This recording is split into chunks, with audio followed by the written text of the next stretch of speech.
Halo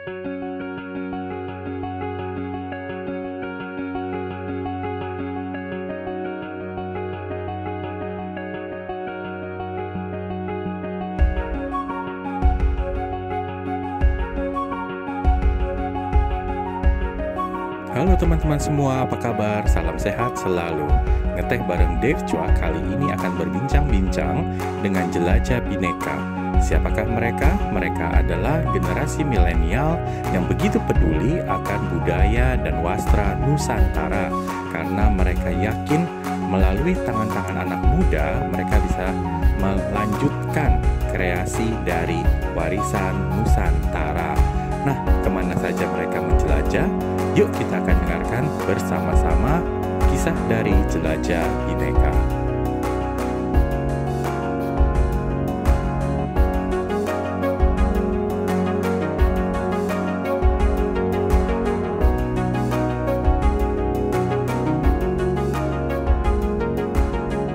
Halo semua, apa kabar? Salam sehat selalu. Jumpa lagi di Ngeteh bareng Dave Chua. Pagi ini bersama jelajah Bhinneka. Apa sih jelajah Bhinneka? Apakah dia berjalan-jalannya dari Sabang sampai Merauke atau bagaimana ceritanya? Nah, kita akan dengarkan kisah-kisahnya dari Mbak Erika di sini. Nah, tapi biarkan seperti biasa Mbak Erika yang bercerita. Siapa sih sosok Mbak Erika ini? Monggo Mbak Erika, silakan. Halo semuanya, apa kabar? Salam sehat selalu. Semoga teman-teman juga pada sehat ya. Laksanakan protokol kesehatan di rumah. Jadi Jelajah Bhinneka sebenarnya ini adalah komunitas. Jadi kita santai sekali ya. Kita tertarik nih untuk mengangkat soal keragaman budaya Indonesia. Luar biasa. Gitu. Jadi Indonesia itu kan kaya ya. Betul. Dulu kalau kita belajar di pelajaran SD itu kan ada tuh Indonesia kaya akan kekayaan non alam dan alamnya. Betul, nah, kita sekali. yang angkat adalah yang non alamnya. alamnya. Jadi Indonesia itu harus diangkat nih kekayaannya. Karena apa? Itu yang bikin kita bangga. Betul. Dan kekayaan alam Indonesia ya itu beragam sekali, luas sekali, dan mungkin baru diolah sekian persen ya. Kemungkinan besar begitu. Nah, kita lanjutkan lagi Mbak Erika bercerita. Nah, jadi akhirnya dari situ saya melihat kenapa kita nggak angkat nih keragaman kita. Ya, toh. Yang mempersatukan kita kan dulu seperti itu. Jadi perbedaan yang kita miliki jangan dianggap itu sebagai pemecah. Betul. Gitu. Jangan dipakai itu untuk memecah belah kita. Nah, kita padahal udah capek-capek ya dulu kita dipersatukan dengan segala macam. Dengan perjuangan, dengan darah suku ya. bangsa kita. Nah, sekarang kita kumpulin gitu. Betul.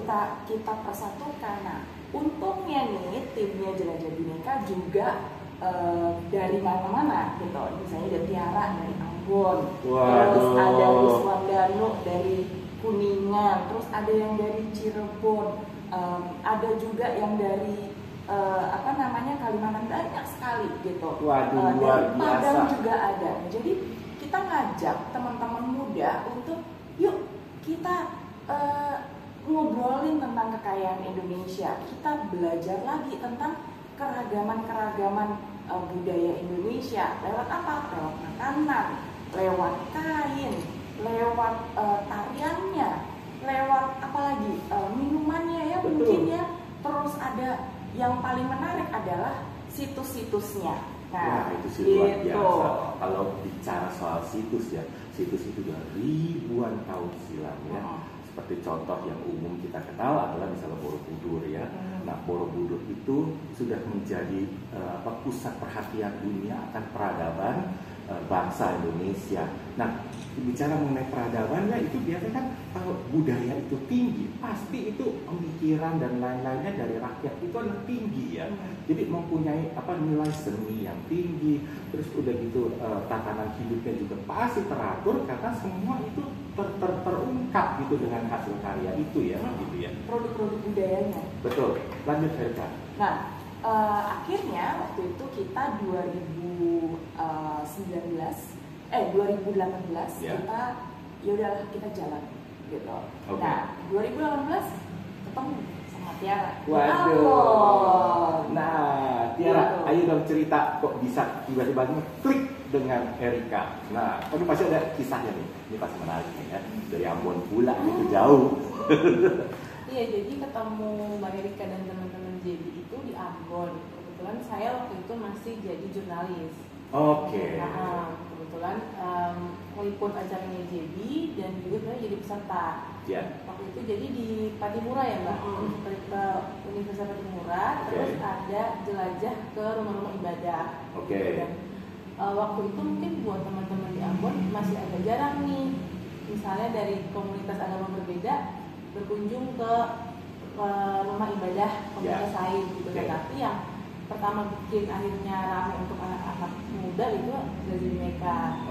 Dari situ kenal 2018, terus 2019 masih kontakan, aku masih di Ambon. 2020 ya ketemu lagi di Jakarta. Akhirnya ngeklik dan join lah dengan JB.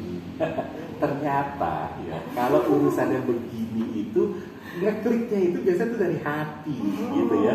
Jadi begitu melihat, ini keren banget, udah gitu anak muda pula kan, apa sih? Jadi ada sesuatu yang menggelitik ya, bahwa apa sih yang kamu kerjain gitu. Terus begitu begitu kan budaya atau bisa lainnya ya seperti itu, sesuatu hal yang mungkin buat mereka tuh kok saya nggak kepikir ya. Jadi anak muda kan penasaran ya. Jadi kalau ada apapun selalu bersifatnya tuh penasaran, ingin tahu lebih. Nah, jadi Mbak Tia ketemu dengan Mbak Erika, Mbak Gayung bersambut, begitu. Nah itu, jadinya akhirnya sejak saat itu kita mencoba nih untuk bikin lagi kegiatan-kegiatan yang lain. Kita Ambon itu launchingnya, jadi kita kalau biasanya orang launching kegiatan itu kalau kita kan biasanya di Jakarta. Di Jakarta enggak, saya pilih Ambon. Waduh, luar biasa. Jadi buat teman-teman di Ambon itu spesial banget karena memang ya kita punya sejarah ya di Ambon, tapi bukan sejarah kelamnya ya sebenarnya saya mau angkat, tapi bagaimana peran anak-anak muda di Ambon waktu itu untuk bangkit. Gitu. Nah jadi akhirnya itu sebenarnya yang men-trigger saya untuk kenapa kita nggak bikin. Jadi anak-anak mudanya yang harus kita jadikan contoh. Gitu. Bagaimana anak-anak muda berjuang untuk mempromosikan perdamaian. Menunjukkan bagaimana kita sebagai anak muda itu bisa menjadi agen untuk melakukan perubahan dan terutama perubahannya ke arah yang lebih baik. Betul. Gitu. Waduh, itu luar biasa sekali ya. Kalau saya ngomong batik jelimet ini itu, nah ini udah lebih jauh jelimet lagi ya. Urusannya dengan para pemuda dan membentuk sesuatu yang lihat nih ya. Saya bikin contoh gini, ayo pemuda lain yang di sana, pemuda lain yang di sini, ayo ikut gitu loh, untuk bergabung supaya apa? Ya kita generasi muda ini memang ada generasi penerus bangsa ini ya. Itu sangat penting. Nah, berbicara mengenai generasi muda nih, Mbak Erika, Mbak Tia. Nah, kan kalau saya lihat kain-kainnya kan cantik-cantik banget nih.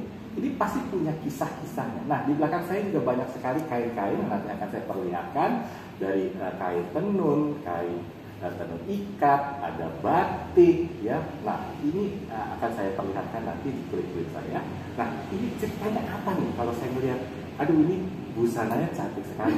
Jangan takut, nanti ada sosok ya. Sosok itu adalah cerita mengenai Mbak Erika dan Mbak Tiara. Nah, coba monggo silakan cerita. Kalau kain memang kalau kita kan biasanya tahu kain itu pertama batik ya. Itu paling mudah lah gitu. Apalagi dulu kalau misalnya yang kita kenal adalah kita pakai kain. Udah pasti ya toh. Tapi jadi jari gitu. Nah, terus orang juga mengenalnya adalah pakai kain itu untuk acara-acara formal. Betul. Jarang orang pakai pakai kain. Betul. Padahal sebenarnya kalau kita punya imajinasi, punya kreativitas, tinggal diklik aja, itu kita bisa mengubah kain menjadi sesuatu. Betul. Jadi dan ini yang saya membuat saya jadi jatuh cinta sama kain adalah juga karena setiap motif pada kain itu punya cerita. Nah, Setiap motif daripada kain punya cerita. Jadi bukan hanya batik saja. Misalnya ini tenun ikat yang dipakai oleh Mbak Erika itu juga mempunyai cerita. Nah, ini adalah salah satu kekayaan budaya kita yang kadang-kadang belum terekspos ya, terutama tenun-tenun ikat ya, mulai dari Bali, Lombok, NTT dan selanjutnya. Nah, monggo diceritakan kisah-kisah. Nah, jadi banyak kita ngelihatnya kain itu cantik, warnanya bagus gini-gini. Ya. Tapi sebenarnya ada yang tersembunyi dari situ. Ketika kita melihat sebuah kain, kita melihat motifnya, itu sebenarnya kita belajar lagi tentang sejarah. Kita belajar tentang masyarakat adat. Betul. Kita belajar tentang kebudayaan, betul. Gitu, adat istiadatnya. Betul. Karena apa?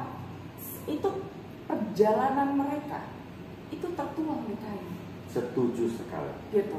Kehidupan mereka itu tertuang dalam Nah, kalau yang sekarang kain-kain yang baru sebenarnya juga sama, hanya mereka lebih dimodifikasi, mungkin warnanya jadi lebih cerah, lebih yang buat anak muda gitu. Betul. Ya.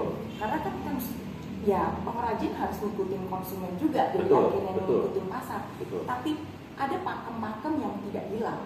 Betul. Gitu. Jadi misalnya nih, ini motif yang dipakai sama Tiara adalah motif parang sama motif kalbung. Betul.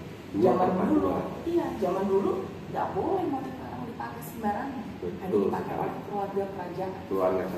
Apalagi besar motif parang, semakin besar hanya boleh dipakai oleh raja. Nah, betul. Sekarang boleh. Betul. Gitu. Asal jangan kita pakai pas kita lagi ke keraton aja. Ya? Betul. Nah, warnanya biru, pink. Nggak ada dulu zaman dulu. Nggak ada. Kita kenal dulu apa sih warnanya? Soga. Ya, cuma coklat dan biru. Paling 3 negeri ya, yang ada unsur merahnya. Betul. Tapi 3 negeri itu kan di luar dari keraton. Benar. Jadi kalau ini memang benar-benar ya, maksudnya dua perpaduan itu, dan ini adalah hasil kreasi zaman sekarang supaya mengikuti zaman. Jadi anak muda pun juga bisa mau pakai, yuk keren begitu. Benar. Ya, tertarik untuk pakai gitu. Betul. Nah, awalnya saya kan memang suka yang kayak ini kain bisa diapain ya, dibut-but jadi apa ya gitu kan. Kalau itu sama dengan saya. Jadi kalau kain dililit-lilit aja. betul, kan. bosennya itu aja kan. Kan kalau bisa sesuatu yang seperti apa, berkreasi bagaimana begitu ya. Nah, akhirnya saya coba nih bikin kayak tutorial kecil-kecilan gitu ya, pakai kain diapain gitu. Jadi namanya teknik drapery gitu. Jadi nggak dipotong, nggak digunting gitu. Ya udah kainnya begitu ya kita jadikan aja gitu. Terus habis itu tiba-tiba yang saya terharu juga sebenarnya, yang saya senang juga adalah teman-teman ternyata ngikutin. Nah, jadi yang tadinya mereka nggak pernah pakai kainan gitu. Kalau saya kan ya udah kadang-kadang hari-hari juga pakai kain, pakai ini gitu. Saya nggak tahu apakah itu karena mereka jadi tertarik atau mereka merasa enak juga ya. Nah, ini salah satu Tiara gitu. Bicara mengenai enak juga ya pakai kain. Ini saya pernah dengar di teman saya, bukan wanita tapi pria ya. Jadi menurut dia ternyata kalau pakai kain itu adem gitu loh. Iya. Ya. Jadi pakai kain itu juga gak ribet begitu.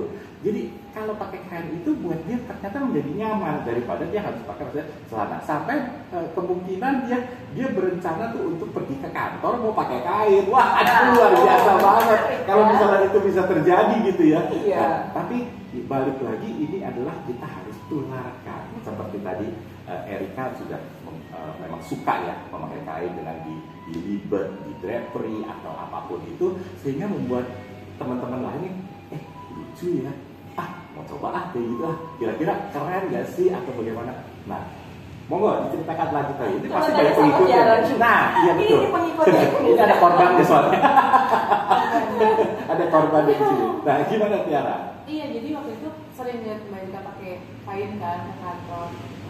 Cuman pas lagi ke pameran, belilah satu waktu itu, coba ke kantor gitu. Dan aku kan jarang banget pakai celana sebenarnya, kesini pakai rok gitu kan. Malah hari ini, waktu itu aku pertama kali pakai, aku pakai jadi buat dress. Jadi cuma aku lilin aja, terus aku pakai blazer. Oke. Dan itu aku ke kantor kan naik motor kan. Ya. Dan motorku tuh bukan motor matic yang gampang gitu, motor plastik. Dan tapi itu motor jadul gitu. Tapi kok enak makainya gitu, nggak ribet gitu kan. Terus kayak mau ke kantor juga nggak buru-buru harus nyari baju apa gitu. Jadi dari satu kain itu bisa buat atasan, bisa buat bawahan gitu ya. Betul. Enak sih di kantor, jalan juga nggak ribet gitu, kayak adem sih sebenarnya. Nah itu ya, adem. Tuh bener loh, saya nggak bohong loh, ini ada saksi matanya, udah naik motor ya, terus udah gitu pakai di kantor ternyata kok adem ya, karena kan kadang-kadang kita suka merasa walaupun di AC ya, kayaknya nggak comfort gitu ya, ada gimana gitu, tapi kalau pakai kain ya, kalian tuh mempunyai kebebasan tersendiri gitu loh, jadi ya maaf kata ya, maksudnya dengan duduk yang rapi gitu, karena kan pakai kain ya. Nah tapi paling enggak kalian itu bebas bergerak begitu. Jadi tidak ada satu kata pun yang bilang atau berpikiran bahwa pakai kain ini ribet begitu.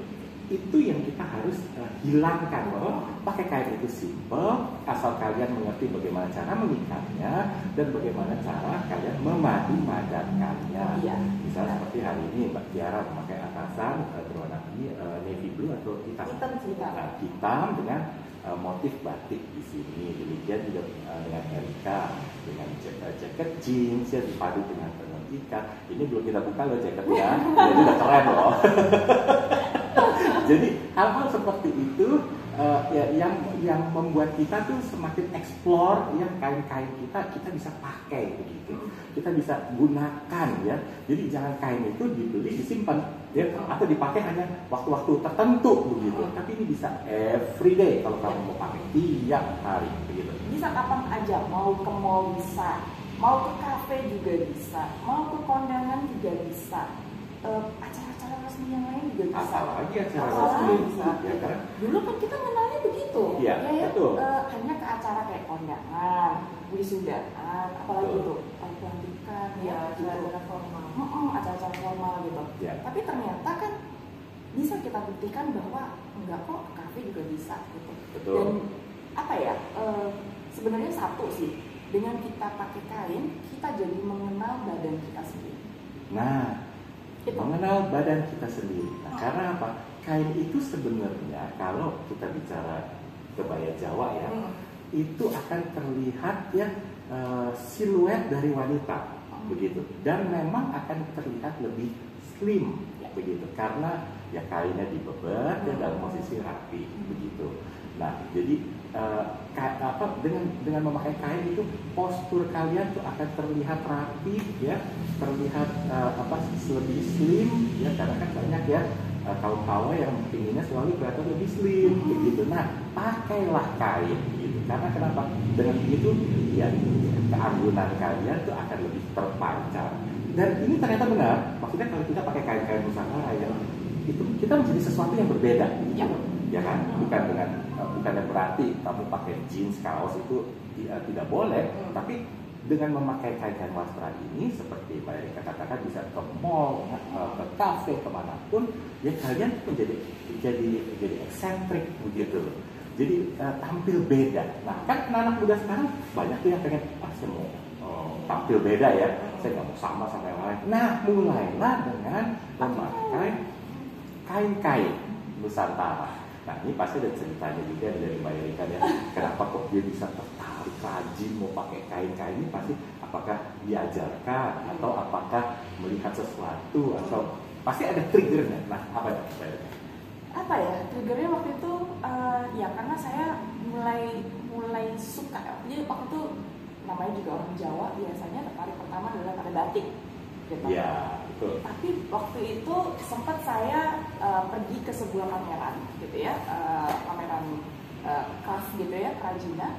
Saya melihat di situ ada kain Sumba Timur, tenun Sumba Timur gitu. Ini pasti pincut juga. Langsung gitu kan, gitu. Dan kita langsung klik gitu. Ya. Saya tertarik dengar ceritanya bahwa dalam satu buah kain kita bisa dengar sejarah. Ya. Sejarah daerah itu. Misalnya waktu itu ada yang menceritakan penguburan raja. Itu, dalam satu kain dalam itu. satu kain.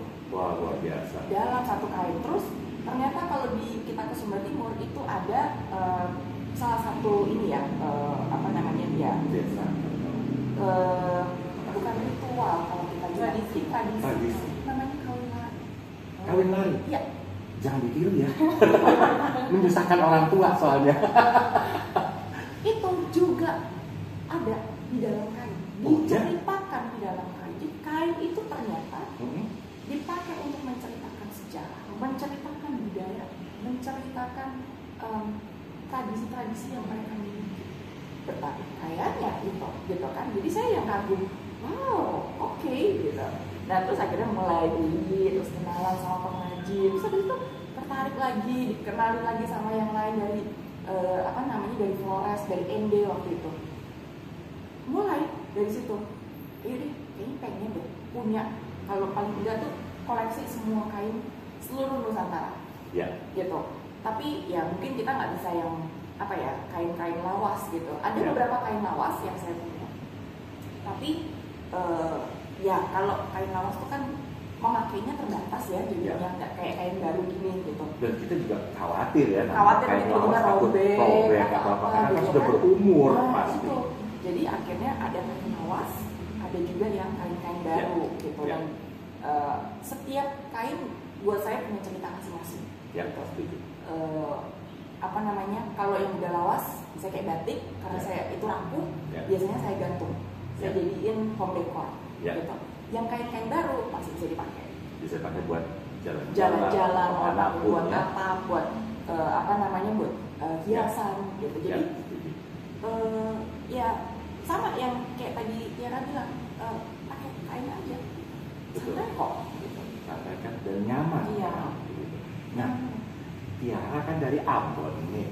Kan pasti Tiara juga mengenal budaya dari Ambon ya pastinya. Nah, ada nggak cerita-cerita seperti itu yang tersirat dari mungkin kain atau tenun atau apapun dari Ambon? Begitu? Kalau di Ambon batik sendiri nggak ada ya. Yang ada tuh tenun, dan tenun di Maluku ya. Itu adanya di Tanimbar. Iya. Nah, memang kalau dari zaman dulu kain itu misalnya ada yang nikah itu jadi bakal jadi warisan untuk nanti anak-anaknya gitu kan. Jadi misalnya kalau ada tradisinya itu namanya misalnya pernikahan, nanti kedua pengantin datang ke rumah itu akan istilahnya dipakaikan kain gitu, tenun. Itu nanti yang jadi akan warisan untuk generasi berikutnya. Dan kalau motifnya pun agak mirip dengan daerah lain gitu, itu ada banyak cerita di motif-motifnya.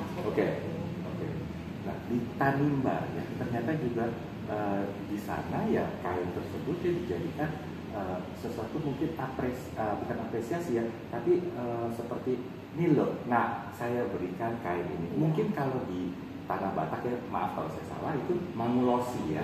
Jadi diberikan ulos ya di pengantin itu berdua. Mungkin seperti itu ya. Mirip seperti itu ya. Jadi diberikan. Nah, dan biasanya kain ini turun temurun. Iya, betul. Wah ini luar biasa ya kalau kita turun temurun ya diberikan. Semoga tuh itu tetap terjaga, begitu diberikan jangan sampai hilang ya. Kalau bisa udah 5 turunan, waduh begitu hilang kayaknya gini dari leluhur segar-gar kepala kayaknya. Waduh salah nih saya ngasih dia. Atau malah bisa berpindah tangan. Nah, apalagi kalau sampai berpindah tangan ya. Sudah artinya sejarah dari keluarga itu ya akan hilang begitu. Jadi itu sudah pasti kita harus simpan karena apa? Kita harus wariskan itu lagi ke anak cucu kita ya. Sebagai ya itu tadi kalau kita bahasa keren itu heritage ya. Jadi diwariskan gitu. Jadi supaya tidak lupa leluhur kamu ya sebelumnya begitu ya. Tapi ini luar biasa sekali dari Ambon. Terus itu cerita lagi dong. Kan jelajah bineka selain dari sana. Ini udah jalan kemana aja sih jelajah bineka? Jalan kita udah ke yang pertama Ambon, terus kita udah ke Sumatera Barat. Padang waktu itu. Terus kita ke Bali. Terus habis itu kita ke Sumba Timur. Sumba Timur itu kita 2 kali waktu itu.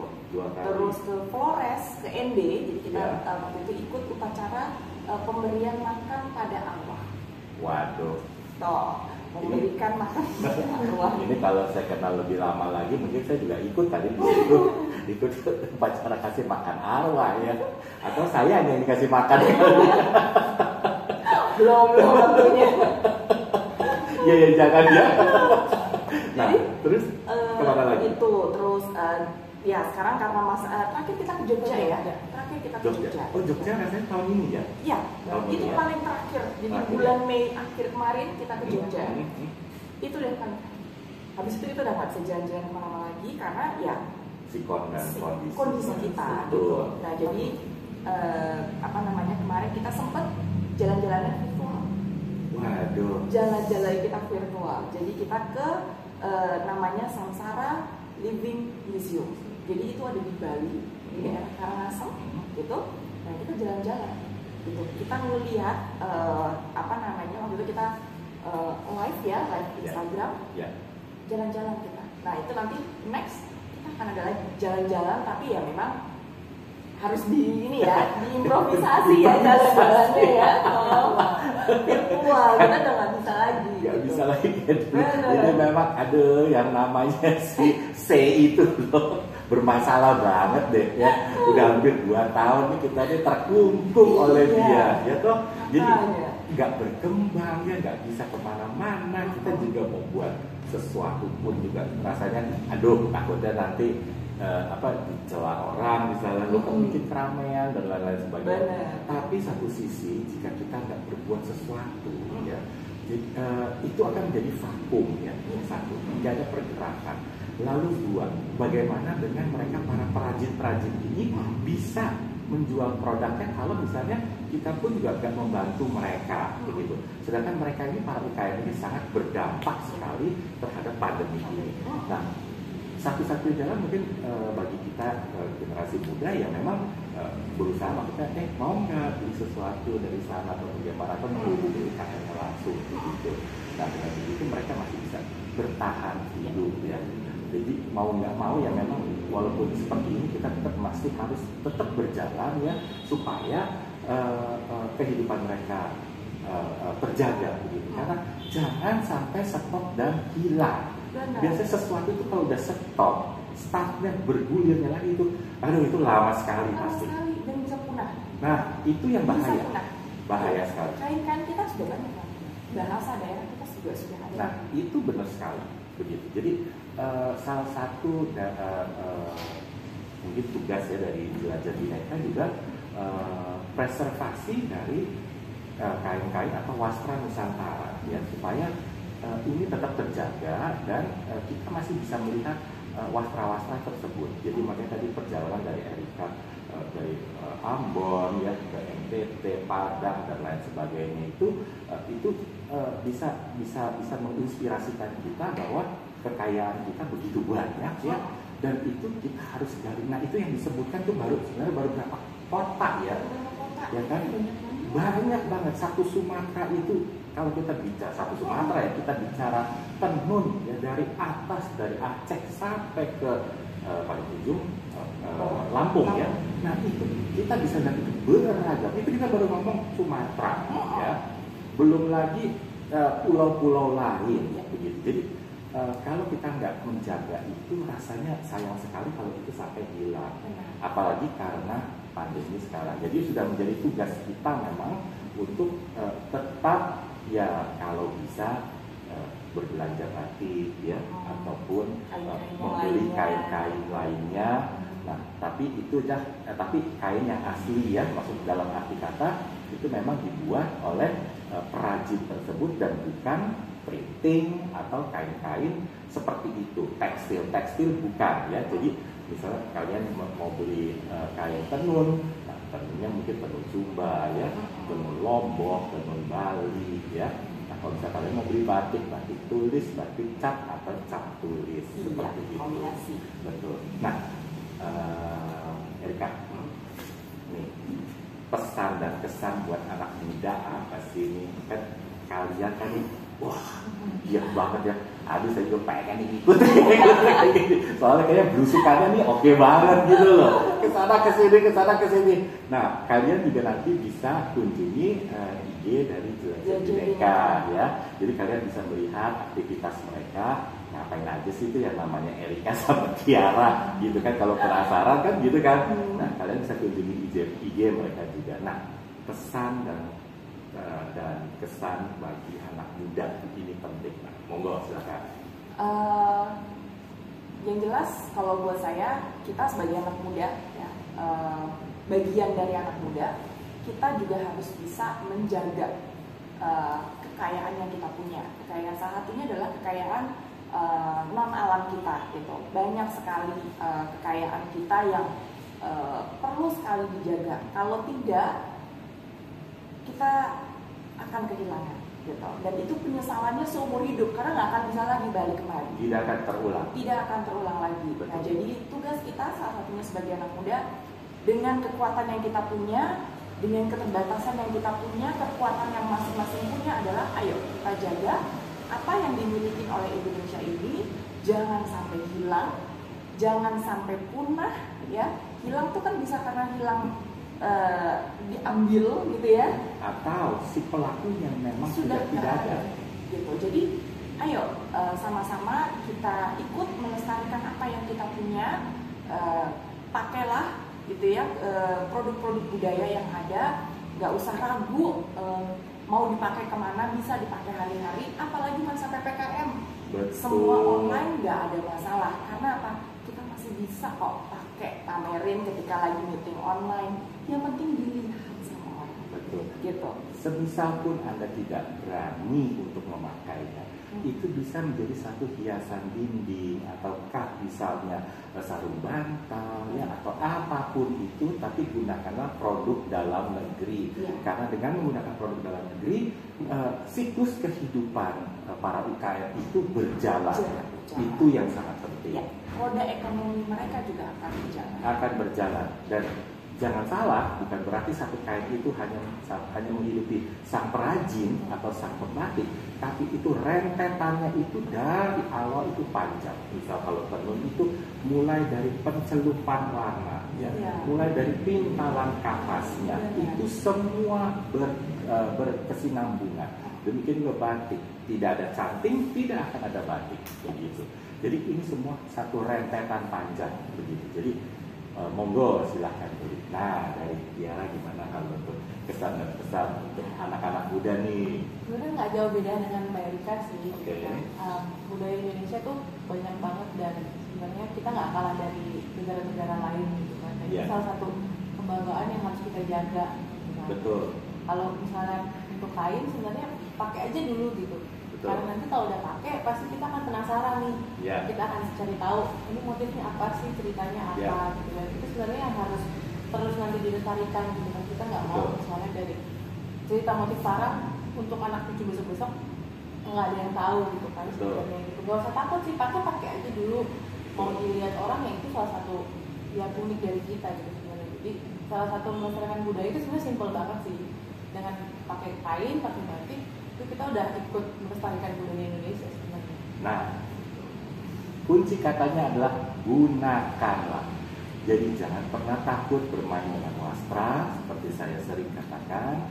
Jangan pernah ragu untuk memakai wastra, dan belilah produk-produk lokal dalam negeri.